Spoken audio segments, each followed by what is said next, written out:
Tes, tes. Oke, selamat siang semuanya. Lumayan lah ya, udah nambah personil. Aduh, eh, ini kita receh banget. Kelas selanjutnya dari Mas Arief Budiman, Alright. Tentang karakter media dan media sosial. Anak medsos ya, Mas. Ini dia selebgram, bisa di-follow Instagramnya. Ya udah, silahkan. Assalamualaikum warahmatullahi wabarakatuh. Selamat siang Mas Mbak semuanya. Kenalin aku Arif Budiman. Aku di Histeria tuh megang konten-konten videonya Histeria. Jadi sejak tahun 2019 mulai dari teaser, eh, motion grafisnya Histeria, lalu after eventnya Histeria, video dokumenternya Histeria, itu aku yang handle dari mulai riset sampai editing. Oke, mungkin itu aja. Terus aku sekarang juga lagi kerja di agensi digital gitu di Jakarta, cuman remote. Oke, next. Nah, nah, hari ini aku bakal ngomongin soal media dan karakter, karakter media dan media sosial. Sebenarnya aku nggak tahu tiba-tiba Mas Adin nyuruh aku buat ngomongin ini. Tapi ya udahlah, aku di sesi ini kita sharing-sharing aja ya Mas Mbak. Karena mungkin Mas Mbak semua mungkin lebih tahu dari aku untuk urusan ini, ataukah mungkin aku lebih tahu dari Mas Mbak, ya udah kita sharing-sharing aja. Nah, nanti di sesi ini kita akan bagi jadi dua part. Part pertama kita ngomongin media yang digunain Histeria dalam festival. Part kedua kita bakal ngomongin soal eh, brand personality. Jadi setiap sosial media kita tuh punya personality masing-masing. Oke, lalu apakah bisa kita membangun kota lewat media? Ya itulah yang selama ini dilakukan oleh Histeria ya kurang lebih selama 17 tahun dari 2004 sampai 2022. Ya kita ngebangun nggak tahu ya, kalau misal aku sih melihatnya membangun kota dalam skop yang kecil, yaitu kampung dengan berbagai media yang dia gunain. Next. Ya ini anak Ilkom pasti akan sangat muak dengan definisi ini. Pak Effendi itu, Effendi emang ya nabinya Ilkom memang. Nah, sebelumnya media itu adalah salah satu unsur dari komunikasi. Eh, Hal dasar dari komunikasi itu ada 5 kalau nggak salah, SMCR ada 4, yaitu source, media, channel, dan receiver. Nah, kita ngomongin soal media yang selama ini di Hysteria itu, aku kalau misal di rapat-rapat aku selalu menekenin kita gunain apa gitu loh. Contoh misal kita pasang poster di sosmed, ya udah gitu jeret, misal kayak kemarin Peka Kota Institut itu kan poster tok. Itu aku disuruh nge-ads, nge-Instagram ads, dan itu tuh nggak works karena cuman tulisan tok. Orang tuh kayak kalau misalnya lihat poster, oh ya udah, oh oh apa nih Peka Kota Institut, nggak tahu, ya udahlah, langsung swipe swipe swipe swipe. Maka dari itu kita butuh tahu ini media poster ini tuh efeknya bakal kayak gimana gitu loh. Kalau misalnya efeknya itu cuma buat swipe-swipe tok, nah itu tuh nggak efektif. Nah itu kenapa Effendi juga bilang who say what in which channel to whom with the word effect. Jadi kalau misal kita buat poster, kita buat bagai video, kita harus tahu efeknya tuh apa. Next. Nah ini tadi selama 2019 sampai 2022, Mas-Mas Histeria selalu bilang ke saya, membangun kota mungkin skupnya terlalu luas. Kita mulai ngebangun yang kecil-kecil dulu, karena kampung juga bagian dari kota.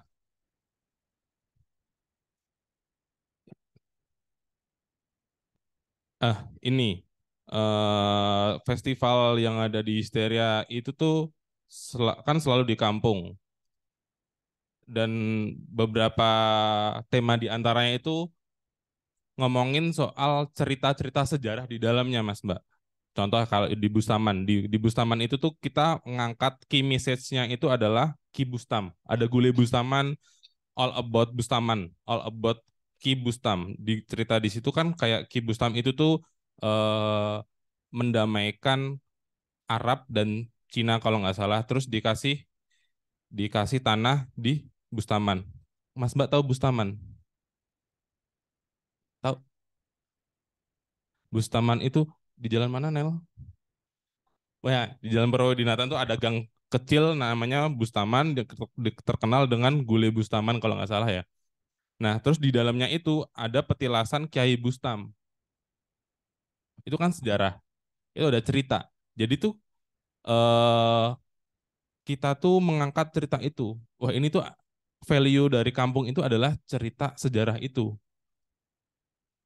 Eh, Cerita sejarah itu bisa disebut dengan point of view yang berbeda yaitu dengan memori kolektif.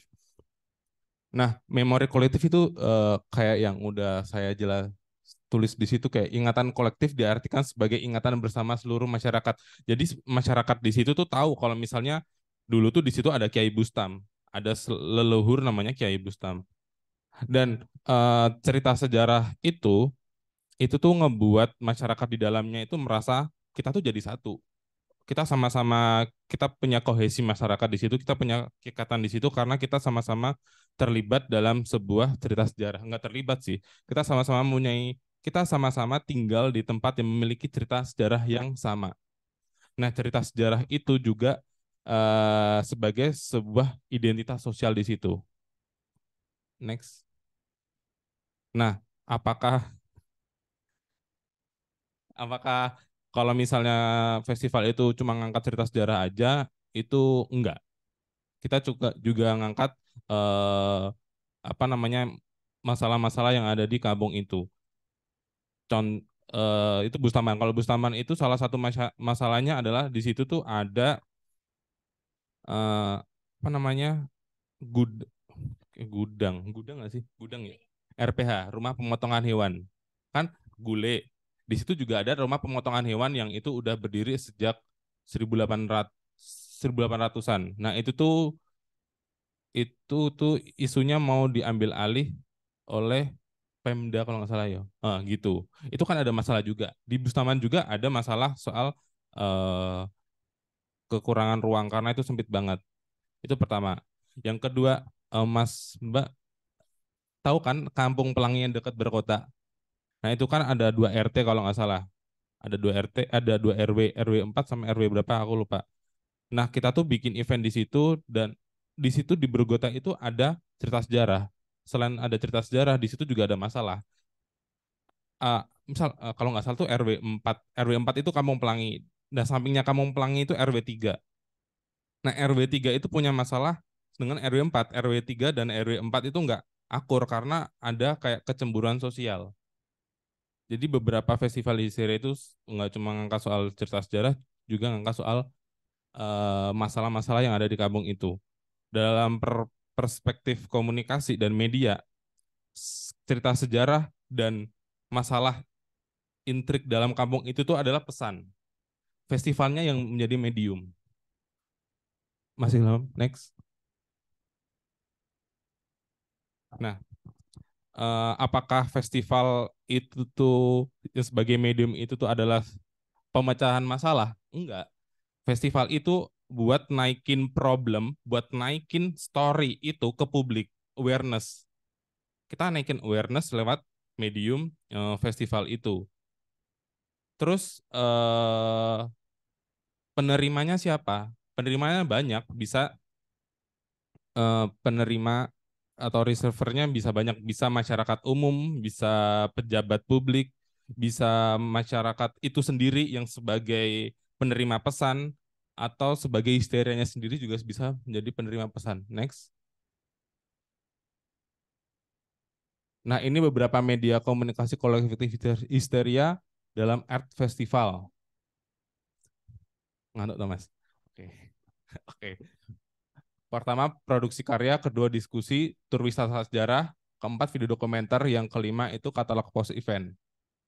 Next. Ini.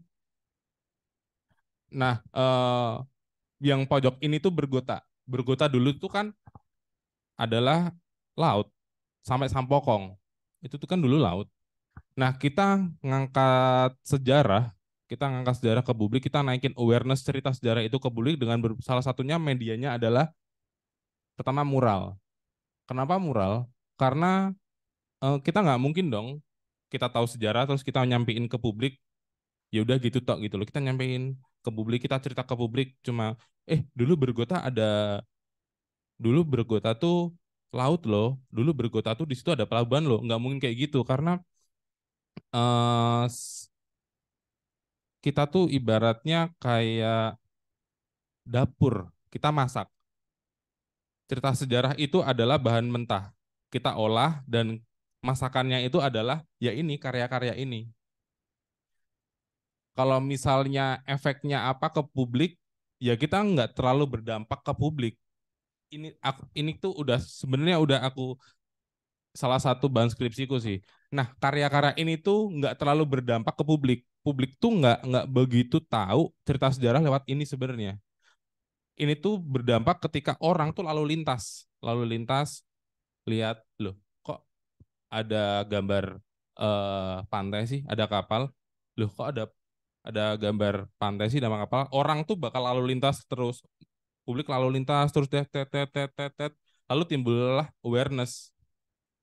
Orang-orang yang lewat situ bakal nyari tahu kayak emang apa tuh artinya ini, emang apa tuh artinya ini ya kayak gitu. Itu pertama, nimbulin awareness. Yang kedua, eh, penelitianku juga eh, hasilnya adalah produksi karya ini itu tuh lebih masuk ke anak-anak.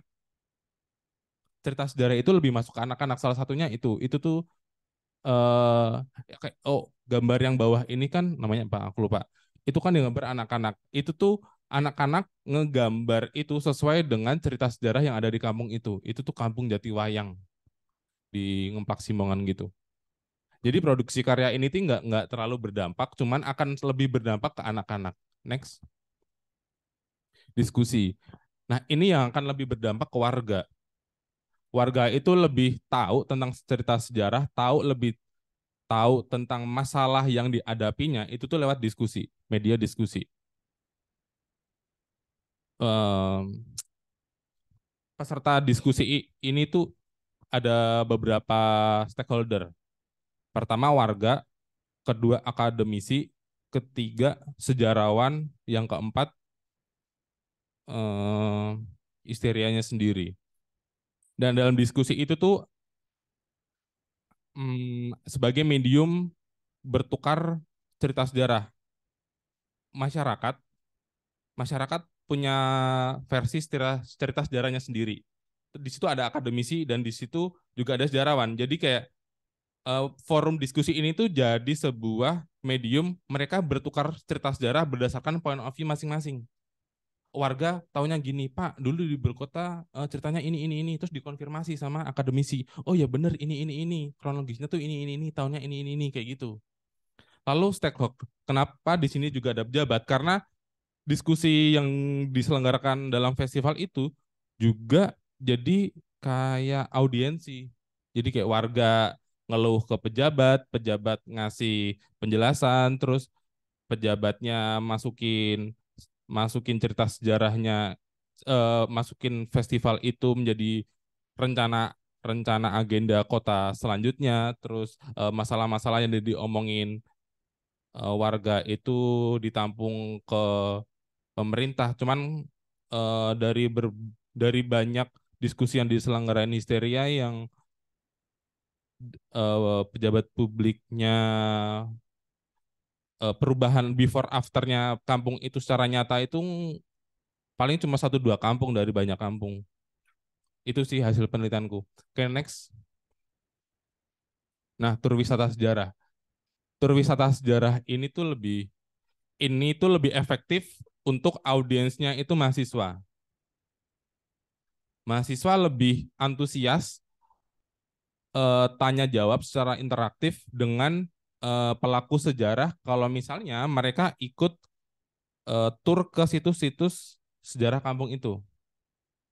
Cuman ada satu dua eh, apa ya kendala yaitu tour guide atau pencerita sejarahnya itu tuh beberapa di antaranya itu enggak akademisi. Contohnya itu tuh yang sebelah kanan, foto sebelah kanan itu tuh kan itu ada tour guide atau kayak narasumber sejarahnya. Dia itu lebih tepatnya budayawan budayawan yang masih percaya sama klinik-klinik itu. Nah, budayawan ini tuh nyertain sejarah cuman dicampurin dengan cerita-cerita mistis kayak oh di makam ini tuh ada cincin warna ini, oh di makam ini tuh ditunggu oleh kiai ini kayak gitu. Ya itulah kalau di komunikasi namanya noise. Noise dari media ini. Next.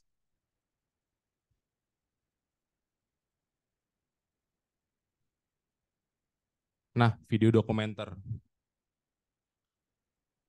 Video dokumenter ini dibuat untuk merangkum merangkum cerita sejarah biar di blast biar bisa biar terresonansi lebih jauh lagi, lebih luas lagi dan ini tuh pasti didubbing ada translate-nya bahasa Inggris. Karena apa? Karena orang-orang luar tuh nggak mungkin tahu histeria, tahu misal bergota itu tuh baca buku histeria itu kayak satu dari sekian lah. Orang-orang taunya malah dari video dokumenter itu. Dan di video dokumenter ini tuh nggak cuma nyeritain soal bagaimana festival itu berlangsung, tapi nyertain juga sejarah dari berbagai sudut pandang. Kayak gitu sih. Next. Nah, selanjutnya katalog post event. Setiap festival yang diadain Histeria pasti selalu bikin katalog post event. Karena apa? Karena eh, audiens kita itu tuh nggak tadi yang sudah dijelasin di awal, salah satunya adalah pejabat publik. Nah, katalog-katalog ini tuh jadi sebuah pembukuan dari apa yang udah dilakuin oleh Histeria. Biasanya tuh ini disebarin dalam bentuk PDF kalau nggak buku cetak dan menjadi apa ya referensi buat akademisi-akademisi kalau misalnya mereka punya kepentingan yang memiliki relevansi dengan art festival itu sendiri. Nah, ini hasilnya, hasil dari art festival. Misalnya khalayak pertama, seluruh warga kampung. Warga kampung dewasa mengetahui informasi terkait sejarah kampung hanya dari cerita mulut ke mulut. Dan anak-anak dan dewasa belum mengetahui sejarah kampung dan solidaritas warga kampung berkurang. Nah, setelah adanya media yang digunakan Histeria, yaitu art festival dan segala kegiatannya, warga kampung mengetahui informasi secara komprehensif melalui diskusi dengan akademisi. Jadi media lebih komprehensif itu diskusi itu tadi dan anak-anak remaja mengetahui sejarah kampung melalui medium karya seni seperti instalasi, mural dan sebagainya. Ya seperti inilah. Next, ada yang ingin bertanya dulu? Atau terlalu cepat? Kayaknya nggak ada ya.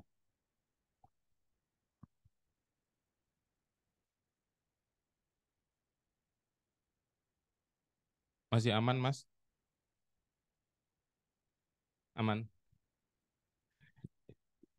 Udah berapa menit, Nel?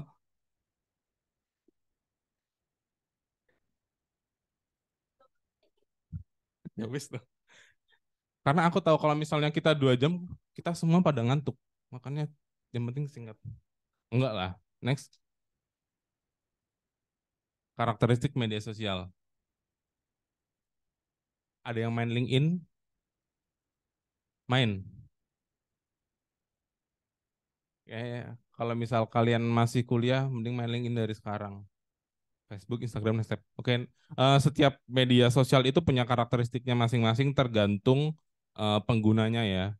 Instagram, kita tahu pengguna Instagram kayak gimana karakteristiknya. Facebook, ya om-om kita, tante-tante kita, terus Pak De Bude, banyak hoax yang ada di situ, jual beli online.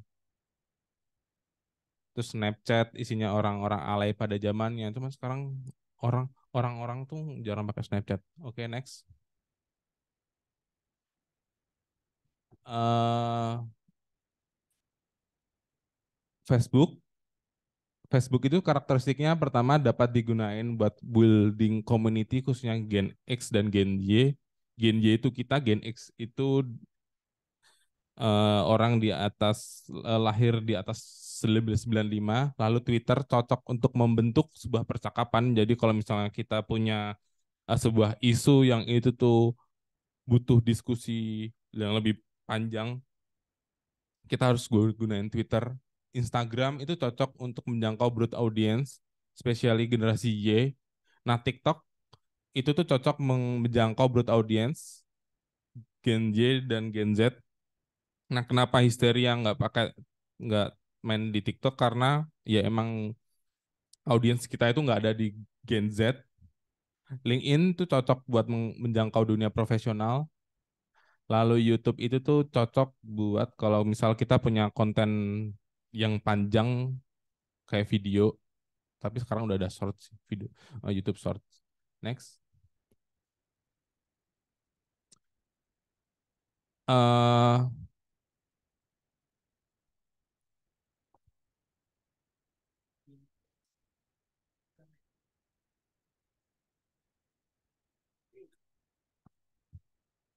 nggak apa-apa. Kalau Gen Gen X itu setauku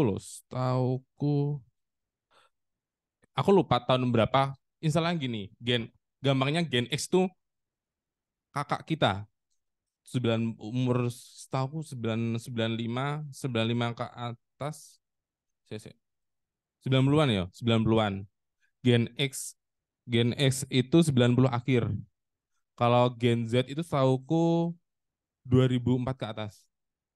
Kayak umur gitu loh. Ada bumi hmm? Golongan umur, heeh. Gitu sih. Cuma back. Ini lebih jelasnya adalah Facebook digunain mas mbak kita sama bapak ibu kita, om kita itu gunain Facebook. Twitter, Twitter kalau lo mau debat, lo di Twitter. Instagram kalau lo mau pencitraan, cocok. Lo mau nampilin portofolio, cocok.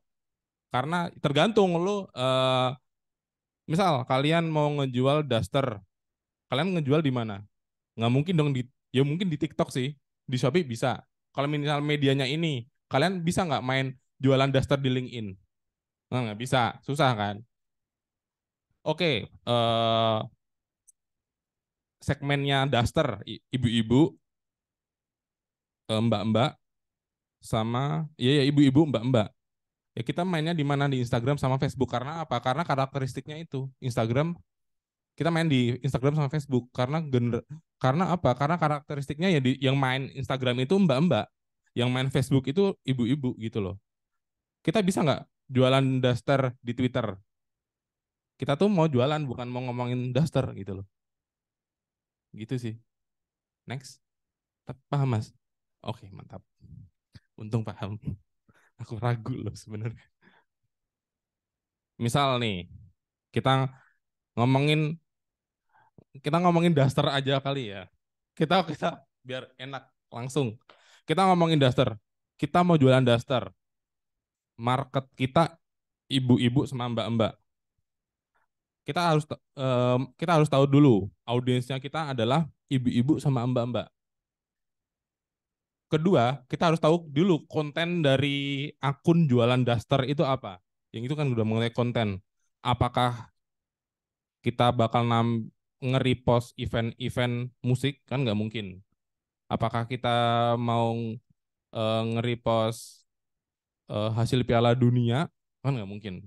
Kita bakal nge-repost konten-konten yang berisi eh, ya ciwi-ciwi gitulah ya, kayak cara merawat daster yang benar, terus kayak update-update soal skincare, cara merawat apa-apa gitu. Jadi kayak kita tahu dulu nih konten kita dari mana. Yang ketiga lah, kita tuh harus punya ciri khas. Apa yang ngebedain sosial media kita dengan sosial media kompetitor kita? Ya mungkin terlalu klise, cuman next dulu lah. Ntar lebih detail.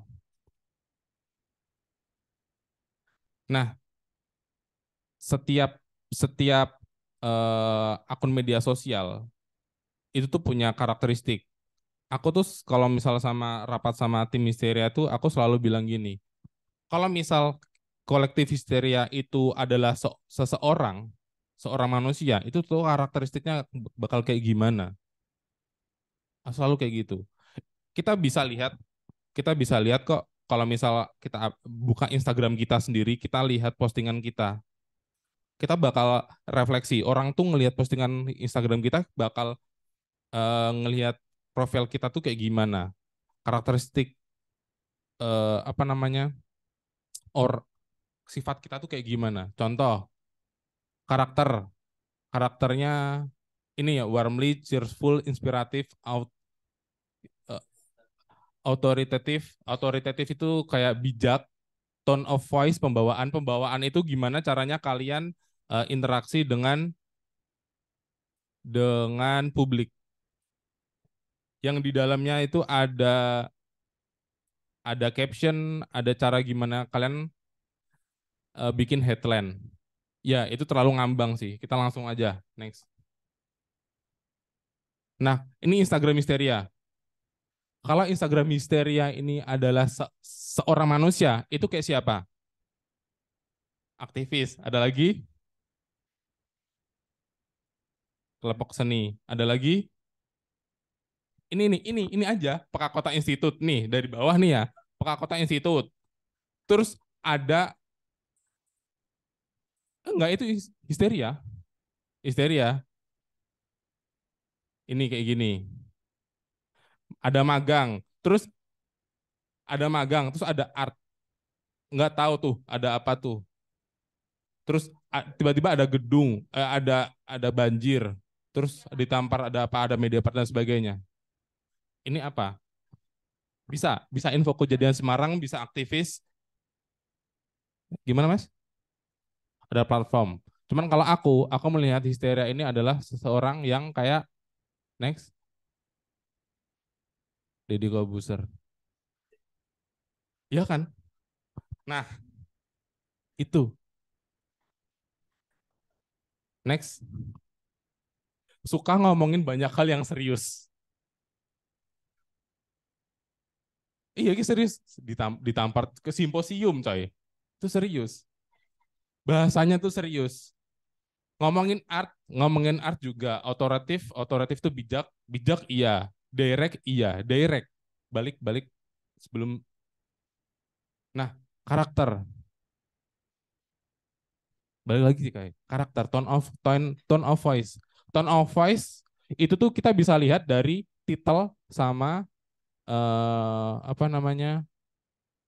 Caption. Next. Kenapa aku bilang direct? Kita lihat, kita close itu permainan close terus kita buka Instagram Mysteria.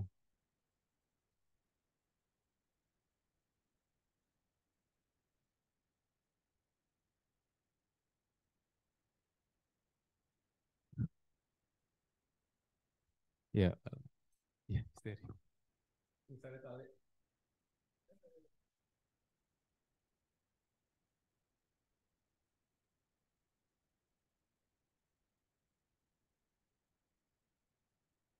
Apa-apa ditampung kita lihat. Apa benar? Kayaknya benar. Coba kita lihat caption.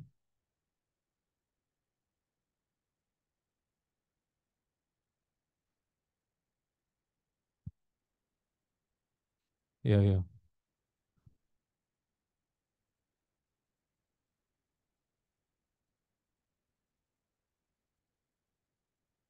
Show, show, show.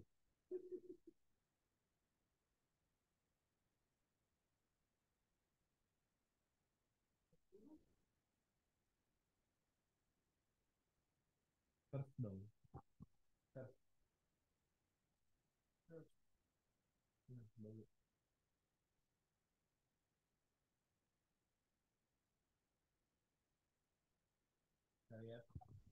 Bayangin caption ini tuh orang ngomong.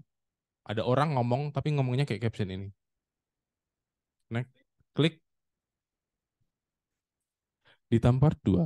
Pre-event. Penta Collabs 2022 berkolaborasi dengan The Mayor Semarang dan Koma Tawang.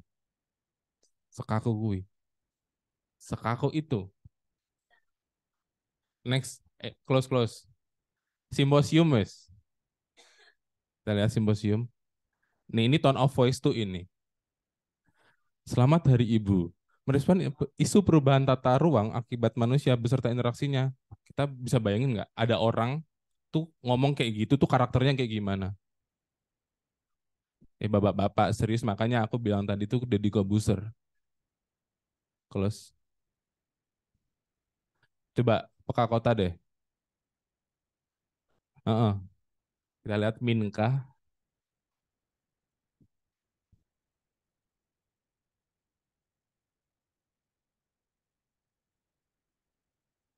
Kita lihat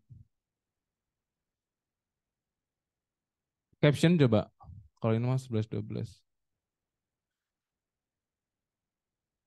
Hai, di kesempatan baik ini kalian nanya, kalian bertanya-tanya.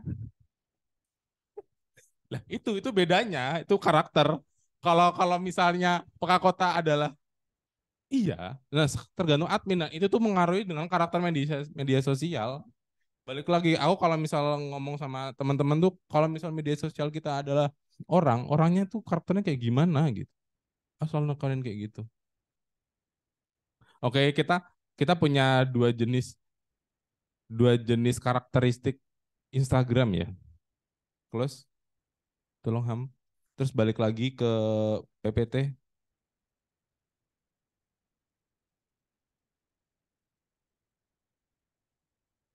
Ya sebenarnya dengan segala keterbatasan itu kita pelan-pelan benahin personality kita. Karena kita menyadari bahwa audiens kita adalah next kalian, kita semua. Kita yang masih berumur ya under 25 tahun mungkin kita kalau misal kita buka Instagram itu tuh kita pengennya tuh hiburan. Iya nggak sih? Yang seru. Kita habis kelas tuh kita ngapa buka Instagram, thread gini. Kita tuh nggak mungkin mikir buka Instagram tuh kita nggak mungkin mikir. Maka itu tuh aku selalu nekenin ke teman-teman kayak kalau misal kita buat konten tuh kita yang ya kalau misal nggak bisa menghibur ya udah yang penting orang tuh lihat tuh santai gitu loh. Oh, ada ini kayak gitu sih. Kalau aku next. Terus gimana cara mengetahui audiens persona? Audiens persona tuh kalau misalnya eh balik lagi ke study case penjual daster, kita harus tahu dulu tuh karakteristiknya pembeli daster itu gimana. Next. Nah, kalau misal demografi, usia pakai daster tuh usia apa? Usia berapa? 30 ke atas. Gender, wanita dong. Terus pendapatannya ya nggak pasti tergantung merek dasternya kan. Tingkat pendidikan bisa-bisa aja sih. Kepribadiannya orangnya pasti santai. Kebiasaan belanja online, terus pasti lihat barang-barang cewek kayak gitu.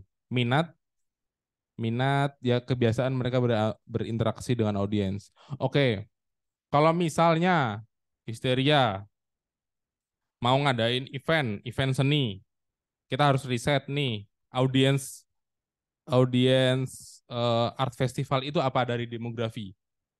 Oke, kita festival di kampung, misal gue startnya festivalis, misal demografi usia berapa?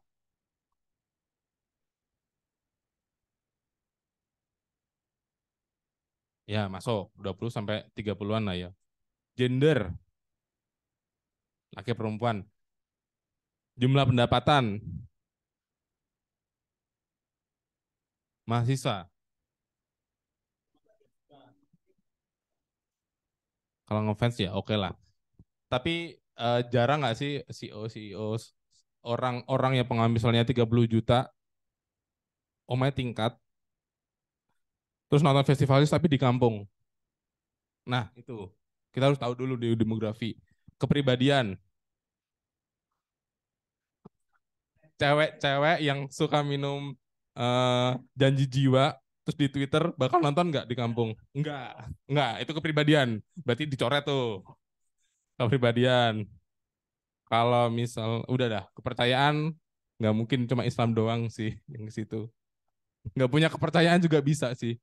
Kebiasaan, oke, ini ada festival, art festival, gue startnya festivalis. Kebiasaannya apa orang yang datang ke situ? Kebiasaannya. Kebiasaannya dia di media sosial. Interestnya apa gitu loh. Musik masuk, art masuk. Nah, kayak gitu. Minat atau kebiasaan transaksi interaksi audiens ya itu salah satunya itu. Next. Nah, kalau misal kita salah itu kan kita bisa ngeriset. Nah, kalau misal audiensnya histeria, kita bisa tahu dari siapa aja yang datang di berbagai acara kita. Misal kita ngadain event kemarin di Bersua, eh, yang datang itu tuh ya sekitaran umur 20 sampai 30, cowok-cowok, suka party, gondrong. Ya itu, audiens audiens yang histeria itu. Kalau misalnya tiba-tiba histeria bikin postingan misal simposium dengan caption kayak gitu, itu masuk nggak? Oke, oke nggak. Oke, kita oke itu nggak masuk. Kalau misal peka kota, captionnya kamu nanya, audiensnya adalah wong gondrong, masuk nggak? Nggak. Jadi sesuai audiens kita tuh mau mau karena peka kota itu kan audiensnya tuh kayak kita kita ini itu masih masuk. Kan kita nggak gondrong-gondrong banget, nggak seni-seni banget gitu. Ada isi yang seni, cuman kan nggak semuanya kayak gitu. Makanya kita harus tahu dulu nih, kita tuh mau ngomong sama siapa. Kita mau bikin event. Eventnya itu event apa? Caranya kita ngomong tuh gimana? Kayak gitu sih.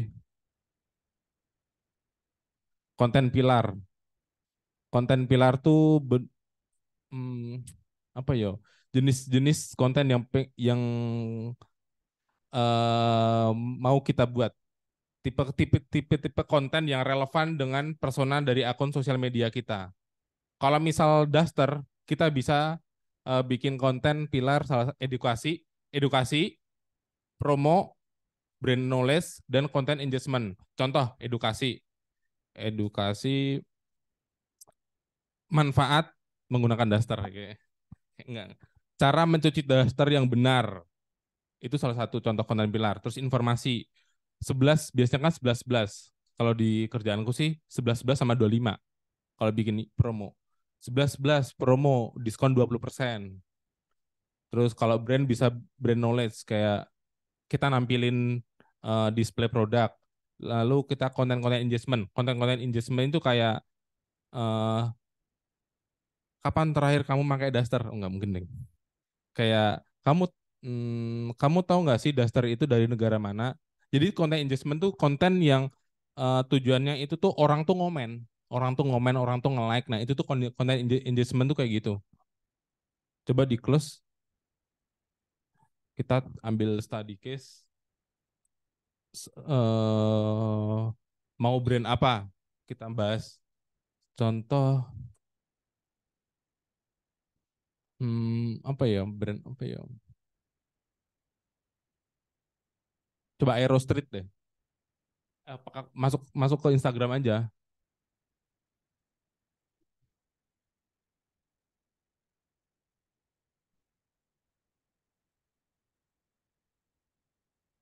Coba next scroll.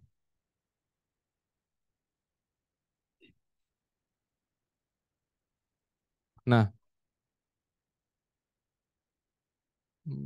next scroll.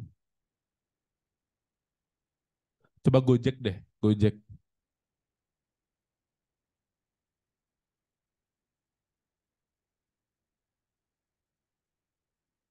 Setiap akun tuh pasti ada konten pilar.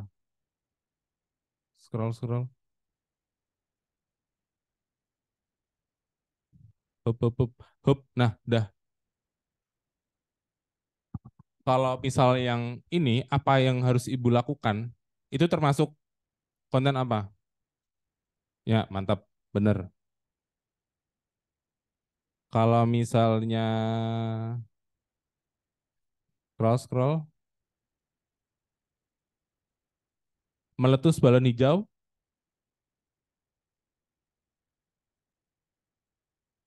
engagement.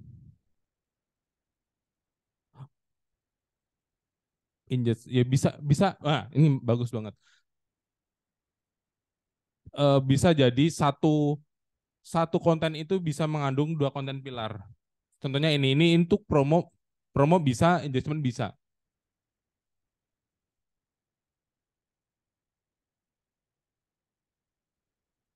Next next.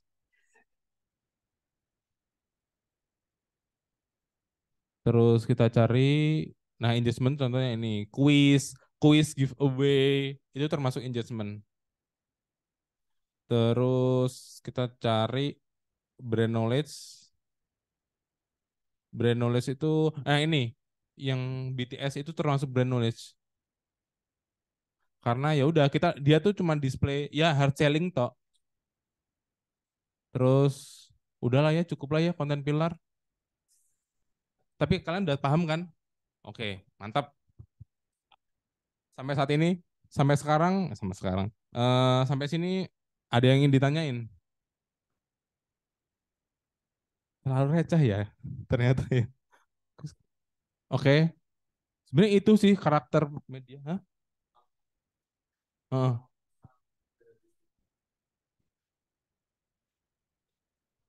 heeh.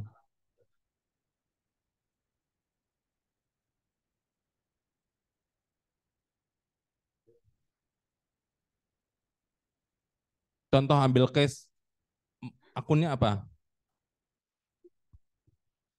Heeh, heeh.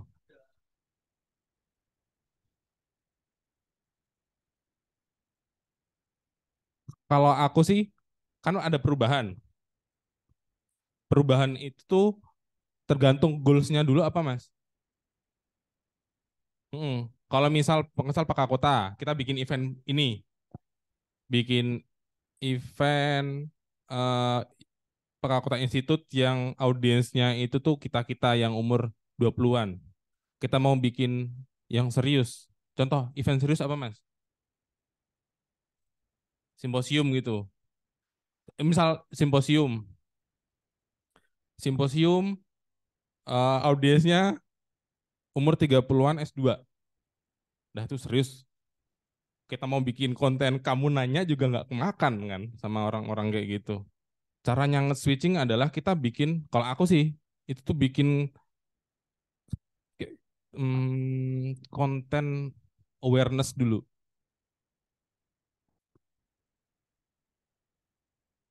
Bikin konten awareness dulu. Kita bikin konten yang gimana misal kita mau ngomong-ngomong kompas simposium, kita harus tahu dulu background story-nya tuh apa.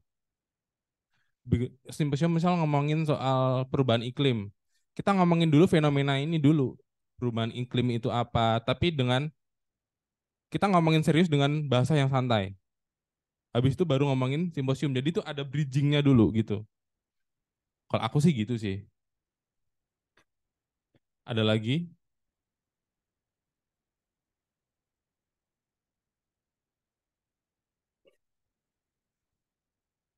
Kan aku sempet ngikutin event Synchronize sama Pesta Pora. Nah, ada salah satu media sosial itu namanya case.id. Dia menganalisis riset Pesta Pora dan Synchronize berdasarkan sosial media monitoring. Nah, itu dia jabarin berkaitan dengan isu sentimen, terus komposisi isu, terus akhirnya tagline yang ramai atau keywordnya itu apa saja. Nah, apakah itu berangkatnya dari riset ini atau sudah ada database-nya? berangkatnya dari riset itu. Kalau mau aku jelasin, aku bisa lebih detail. Cuman aku nggak bisa direkam. Mau nggak? Nggak pakai Zoom. Boleh aja sih. Malah tambah ilmu. Iyo, men. Karena kan kemarin aku juga sempat ngobrol-ngobrol sama temenku, dia kerja di salah satu iklan di Jakarta. Dia ngomongin soal can message-nya juga itu kan Message, banyak banget tuh ternyata dari timeline bulan ini sampai 3 bulan ke depan dari rotunya itu sampai dia menemukan goals-nya ternyata ada salah satu band yang dia akan rilis album gitu. Nah, aku butuh penjelasan itu sih untuk cara memonitoringnya gimana, terus cara memaintain audienya gimana, sampai orang akhirnya tertarik dengan konten kita terus gitu. Oh, aku bisa bahas, cuman Zoom-nya dimatiin boleh nggak? Nggak apa-apa ya? Aku boleh aja sih. Karena ada satu, aku punya dokumen yang itu tuh nggak bisa detik. Siap. Makasih, Mas.